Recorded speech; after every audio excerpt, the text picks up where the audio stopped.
I never thought I'd see my parents again after they abandoned me at age 8. That day is burned into my memory forever. Mom and Dad dropping me off at Grandma Rose's house with just a small backpack of clothes, promising they'd be back soon. "We just need some time to sort things out, Emma," Mom had said, not quite meeting my eyes. "Be good for Grandma." They never came back. The first few months were the hardest. Every day, I'd sit by Grandma's front window after school, watching cars drive by, hoping the next one would be them. Every night, I'd cry myself to sleep, wondering what I'd done wrong, why I wasn't good enough for them to stay. But Grandma Rose was my saving grace. "You're perfect just as you are, my sweet girl," she'd tell me, wiping away my tears. "Some people aren't ready to be parents, and that's not your fault.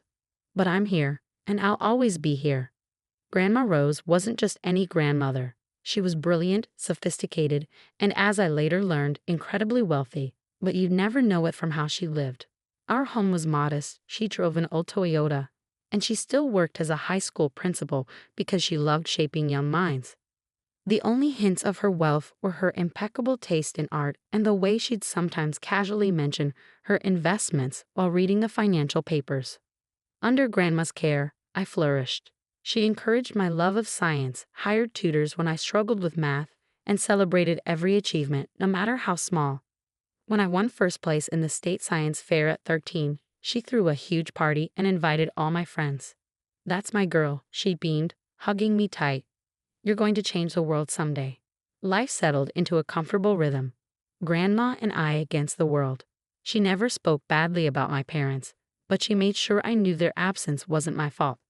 "Sometimes people make choices they can't take back," she'd say wisely. "But those choices reflect on them, not on you." I stopped thinking about my parents, stopped hoping they'd return, stopped caring why they left. I had Grandma, and that was enough. She was more than enough. Then came my 18th birthday.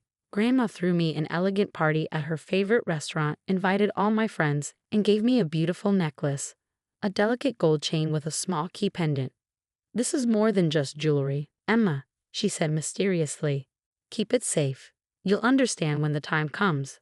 I didn't know then that it would be our last celebration together. 3 months later, Grandma Rose collapsed at school. By the time I reached the hospital, she was gone. Heart attack, the doctor said. Quick and painless. But the pain I felt was anything but quick. It tore through me like a hurricane, leaving nothing but emptiness in its wake. The funeral was beautiful, just as Grandma would have wanted. Her former students filled the church, sharing stories of how she changed their lives. I sat alone in the front row, clutching the key necklace she'd given me, trying to be strong like she taught me to be. That's when I saw them. My parents walked into the church like they belonged there, like they hadn't abandoned their daughter a decade ago. Mom's hair was grayer, Dad had gained weight, but I'd have known them anywhere. My heart stopped, then started racing. They made their way toward me, faces full of what looked like concern. "Emma, sweetheart," Mom said, reaching for my hand. I pulled away instinctively. "We came as soon as we heard. We're so sorry about your grandmother." Dad nodded solemnly. "We know it's been a long time, but we're here now. You'll come home with us, of course. You're still a minor for a few more months, and we're your legal guardians." I couldn't believe what I was hearing. 10 years of silence, and now they wanted to play happy family. "I'm not going anywhere with you," I managed to say, my voice shaking with anger. Grandma Rose was my home. "Now, Emma," Mom said, her voice taking on a stern edge I remembered from childhood. "Don't be difficult. We're your parents. You have no choice in this matter." Actually, a deep voice interrupted, "She has every choice." We turned to see a tall man in an expensive suit walking toward us, carrying a leather briefcase. "I'm James Morrison, Rose Montgomery's attorney, and we need to have a conversation about your grandmother's will." My parents' expressions changed instantly. Mom's eyes lit up with barely concealed interest, while Dad straightened his tie nervously. "Of course," he said smoothly. "We're her only living relatives, after all." Mr. Morrison's face remained impassive. "Let's step into the private room. There are some matters that need to be addressed immediately." As we followed him, I noticed my hand had moved to clutch the key necklace Grandma had given me. Somehow, I knew everything was about to change. Again. I just didn't realize how much. The private room at the church felt too small for the tension building inside it. Mr. Morrison sat across from us at a polished wooden table, methodically arranging papers from his briefcase. My parents flanked me like anxious vultures, trying to appear concerned while their eyes kept darting to the documents. Before we begin, Mr. Morrison said, adjusting his glasses, "Miss Emma, would you please show me your necklace?" My parents looked confused, but I reached for the key pendant Grandma had given me. Mr. Morrison nodded, a slight smile crossing his face. "Perfect. Now let me read the terms of Rose Montgomery's will." He cleared his throat and began reading. "I, Rose Montgomery, being of sound mind, declare this to be my last will and testament." The legal language washed over me until one sentence made my heart stop. "To my beloved granddaughter, Emma Grace Montgomery, I leave my entire estate, including all properties, investments, bank accounts, and business holdings, currently valued at approximately $47 million. The room erupted in chaos. "$47 million? Mom shrieked, her face turning red. "That's impossible. Rose was a school principal." Dad slammed his hand on the table. "This is ridiculous. We're her only children. You can't tell me she left everything to a teenager." Mr. Morrison remained calm. "There's more. The will specifies that Emma is to be legally emancipated immediately, with a trust established in her name. The key she wears opens a safety deposit box containing additional documents and instructions." My head was spinning. $47 million? Grandma Rose, my modest, Toyota driving grandmother, had been worth $47 million. "This will is dated just last month," Mom said, her voice dangerous. "We'll contest it. Emma's still a minor. We're her legal guardians, and we have rights." "Actually," Mr. Morrison interrupted, "you surrendered those rights 10 years ago." He pulled out another document. "This is a copy of the abandonment charges Rose filed against you both after you left Emma. You never responded to the court summons, so she was granted full legal custody. You haven't been Emma's guardians for a very long time." I watched my parents' faces transform. The fake concern melted away, replaced by naked greed and fury. "Emma, sweetie," Mom tried again, her voice honey sweet.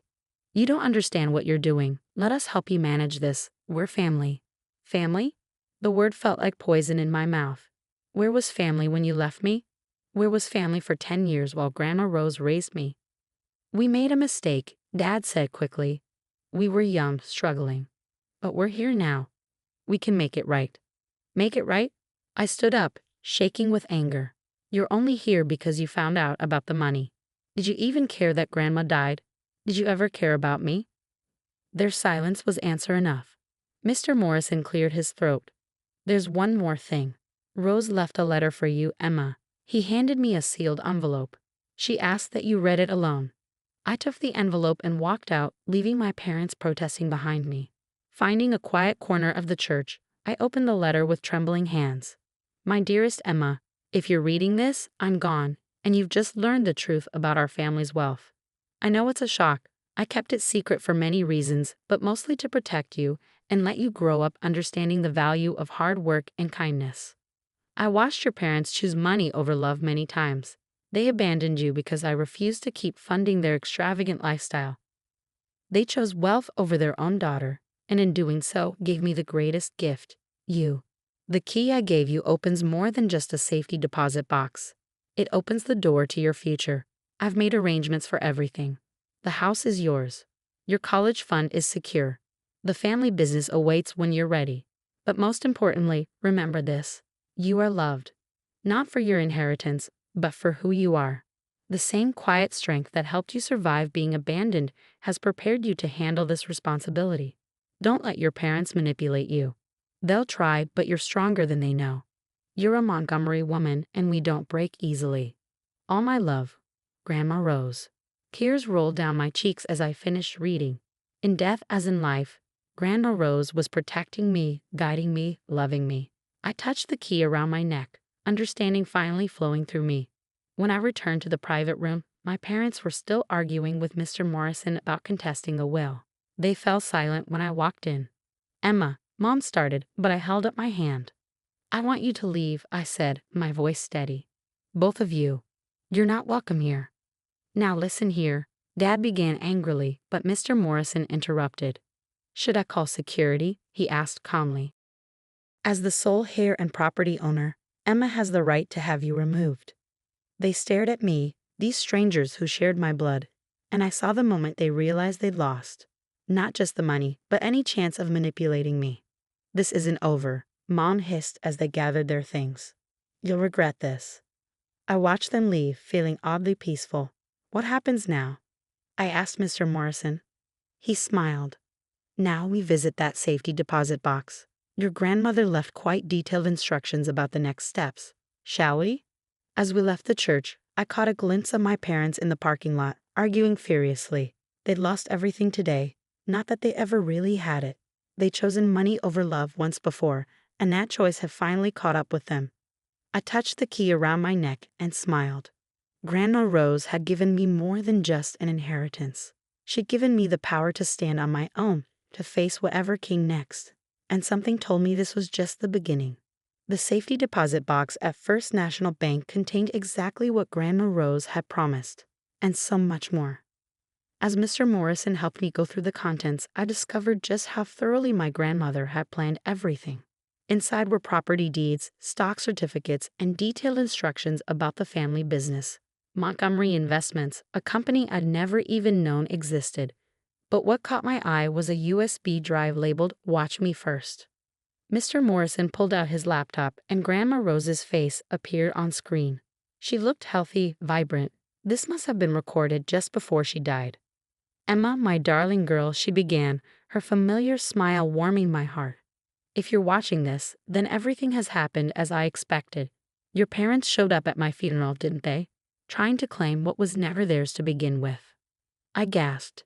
Even from beyond, she'd known exactly what would happen. You see, Emma, there's something you need to know about your parents. They didn't just abandon you. They tried to steal everything from me first. Your father, my own son, and your mother attempted to transfer all my assets to their names while I was on a business trip. They thought I was just a naive school principal. They never knew I was the one who built Montgomery Investments from the ground up. She paused, her expression hardening.